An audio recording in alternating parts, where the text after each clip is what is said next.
High, এখন আলোচনা করতে চলেছি আমার প্রিয় ছাত্রছাত্রীদের জন্য যারা 6 সেমিস্টার পরীক্ষা দেবে। ঠিক আছে, তো তাদের জন্য তোমার দেখবে কোডটা আছে যেটা DSE B1 সোশ্যাল স্ট্র্যাটিফিকেশন, তো সামাজিক স্তর বিন্যাস, সেখান থেকে অতি গুরুত্বপূর্ণ একটা প্রশ্নের উত্তর নিয়ে আলোচনা করছি।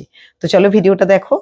দেখো, সামাজিক স্তর বিন্যাস প্রশ্নটা দেখতেই পাচ্ছ যে সামাজিক স্তর বিন্যাস কাকে বলে বা এর অর্থ কি বা কি এর বৈশিষ্ট্য আলোচনা করো। ঠিক আছে, তো দেখো কি বলছে না, সামাজিক স্তর বিন্যাস একটি বিশ্বজনীন ঘটনা। সমাজ জীবনের প্রতিটি ক্ষেত্রেই এই স্তর বিন্যাস লক্ষ্য করা যায়। কি বললাম? সমাজ জীবনের প্রতিটি ক্ষেত্রেই স্তর বিন্যাস লক্ষ্য করা যায়। সামাজিক স্তর বিন্যাসের অর্থ সমাজের ব্যক্তি, গোষ্ঠী বা শ্রেণীর উঁচু নিচুর অবস্থান।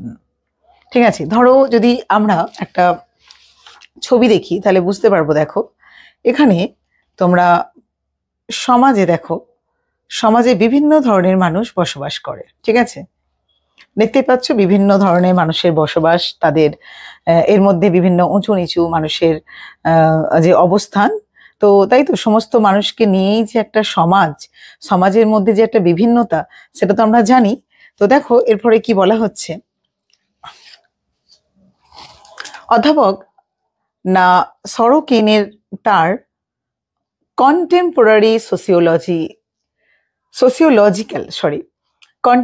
সোসিওলজিক্যাল থিওরিজ গ্রন্থে বলেন যে উঁচু নিচু শ্রেণীর ক্রমানুসারে সংঘটিত জনসংখ্যার মধ্যে যে বিদ্যমান বিভিন্নতাই সামাজিক স্তরবিন্যাস। কি বলল? যে উঁচু নিচু শ্রেণীর ক্রমানুসারে সংঘটিত জনসংখ্যার মধ্যে যে একটা বিভিন্নতা, যে একটা মানে অসমতা, তাই তো। তো সামাজিক স্তরবিন্যাস আমরা তাকেই বলি। এই উঁচু নিচু সামাজিক স্তরের ভিত্তি হলো অধিকার, ক্ষমতা, সুযোগ সুবিধা, দায়িত্ব, কর্তব্য প্রভৃতির অসম বন্টন। অর্থাৎ সেখানে সাম্যতা কাজ করে না। অর্থাৎ সমাজে যে সামাজিক স্তরের যে ভিত্তি কি, অধিকারকে কেন্দ্র করে একটা অসম বন্টন, ক্ষমতা তো সমস্ত মানুষের সমান নয়, সুযোগ সুবিধা, দায়িত্ব, কর্তব্য তো প্রত্যেকটা মানুষ ভেদে বা ব্যক্তি বা গোষ্ঠী ভেদে আলাদা আলাদা। তো সেটাই এখানে বলা হচ্ছে কি না সামাজিক স্তরবিন্যাস। ড্রেসলারের মতে সামাজিক স্তরবিন্যাস হলো এমন একটা ব্যবস্থা যার মাধ্যমে ব্যক্তি বা গোষ্ঠীকে বিভিন্ন মান অনুযায়ী স্তর, অবস্থা বা মর্যাদা সসম্মানে বিভক্ত করা হয়। অর্থাৎ তাদের সম্মান অনুযায়ী বিভিন্ন স্তর, অবস্থা বা মর্যাদা বা সম্মানে বিভক্ত করা হয়। এবারে অধ্যাপক অর্কবার্ন ও নিমকভ তাদের সোশিওলজি গ্রন্থে বলেছেন যে সামাজিক স্তরবিন্যাসকে অসাম্য বলে অভিহিত করেছেন। তাদের মতে সামাজিক স্তরবিন্যাস হলো এমন একটি প্রক্রিয়া যার দ্বারা সমাজের ব্যক্তি বা গোষ্ঠী মর্যাদার দিক থেকে স্থায়ীভাবে উচ্চ ও নিম্ন স্তরে বিভক্ত। তাহলে সামাজিক স্তরবিন্যাস হচ্ছে এমন একটা প্রক্রিয়া যার দ্বারা সমাজের যে ব্যক্তি বা গোষ্ঠী তাদের মর্যাদার দিক থেকে তারা স্থায়ীভাবে উচ্চ ও নিম্ন স্তরে কি বিভক্ত। এরপরে অধ্যাপক জিসবার্ট বলেছেন সামাজিক স্তরবিন্যাস হলো শ্রেষ্ঠত্ব ও বশ্যতার সূত্রে একে অন্যের সাথে সম্পর্কিত স্থায়ী গোষ্ঠী বা শ্রেণীতে সমাজকে বিভক্ত করা। অধ্যাপক বটমোর মতে সমাজের বসবাসকারী জনগোষ্ঠীকে মর্যাদা ও ক্ষমতা অনুযায়ী কয়েকটি গোষ্ঠীতে বিভক্ত করা হলে তাকে আমরা সামাজিক স্তর বিন্যাস বলবো।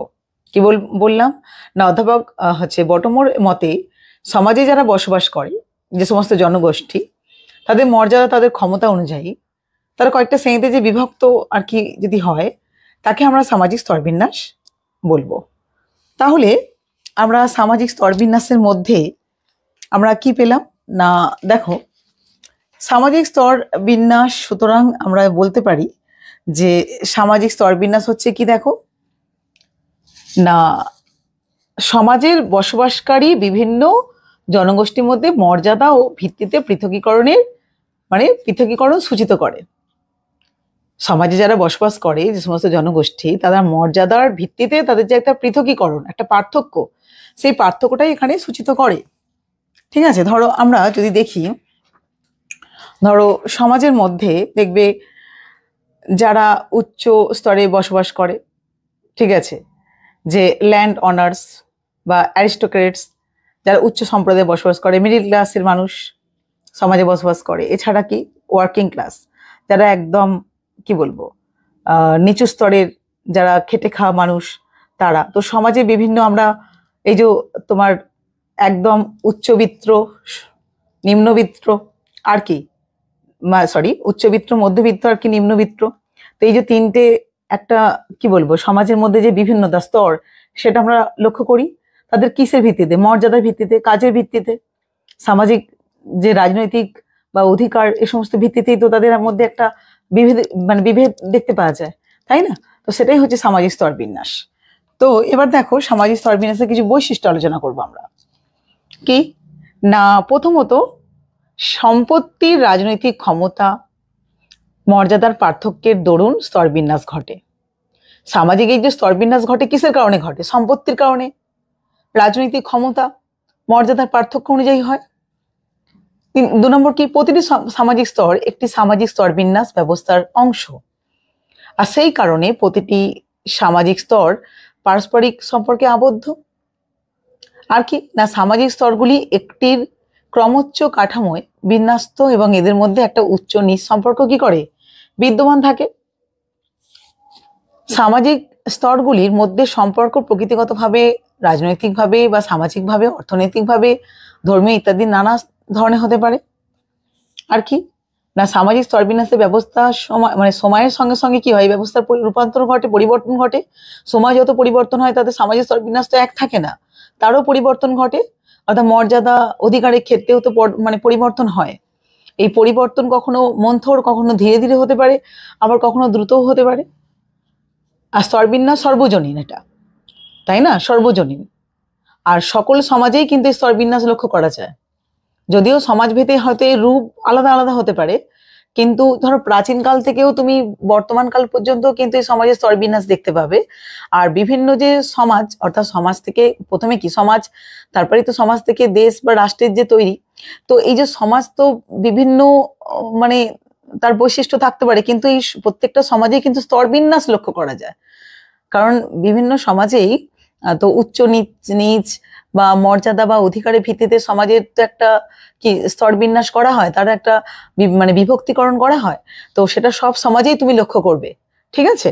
এবারে দেখো আমি আলোচনা করছি একটু, যে এটা আমি নেক্সট ভিডিওতে তোমাদের দেওয়ার চেষ্টা করবো। দেখো সামাজিক স্তরবিন্যাসের প্রকারভেদ, অর্থাৎ সামাজিক স্তরবিন্যাসের 3টে ভিত্তি রয়েছে। একটা হচ্ছে অর্থনৈতিক ক্ষেত্রে ভিত্তি, মর্যাদার ক্ষেত্রে আর ক্ষমতার ক্ষেত্রে।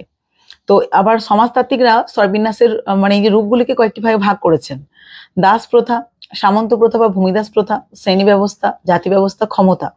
তো তোমাদের এটাও তো সিলেবাসের মধ্যে রয়েছে। তো আমি চেষ্টা করব আমি নেক্সট ভিডিওতে তোমাদের এখান থেকে আলোচনা করতে, যে সামাজিক স্তরবিন্যাসের প্রকারভেদ, অর্থাৎ এই দাস প্রথা বা সামন্ত প্রথা বা শ্রেণী ব্যবস্থা বা জাতি ব্যবস্থা বা ক্ষমতা, এগুলো নিয়ে আলোচনা করব, ঠিক আছে? তো তোমরা প্লিজ এখনো পর্যন্ত যারা সাবস্ক্রাইব করোনি আমার চ্যানেলটিকে, তারা প্লিজ প্লিজ প্লিজ সাবস্ক্রাইব করো, তোমরা লাইক করো প্লিজ। তোমাদের জন্য ভিডিওটা আমি তৈরি করছি, তো তোমরা প্লিজ লাইক করো, এটুকু তোমাদের কাছে আমি কি বলবো রিকোয়েস্ট করছি। এছাড়া তোমরা শেয়ার করো, যাতে অনেক ছাত্রছাত্রীরা এই ভিডিও দেখতে পারে, কারণ অনেকেরই এই সামাজিক মানে কি সোসিওলজি নিয়ে অনেকেরই সমস্যা রয়েছে। তো তোমরা একটু শেয়ার করো, যাতে প্রত্যেকটা স্টুডেন্ট যেন দেখতে পায়, ঠিক আছে? তো তোমরা সবাই খুব ভালো থেকো, আজকের মতন টাটা, বাই।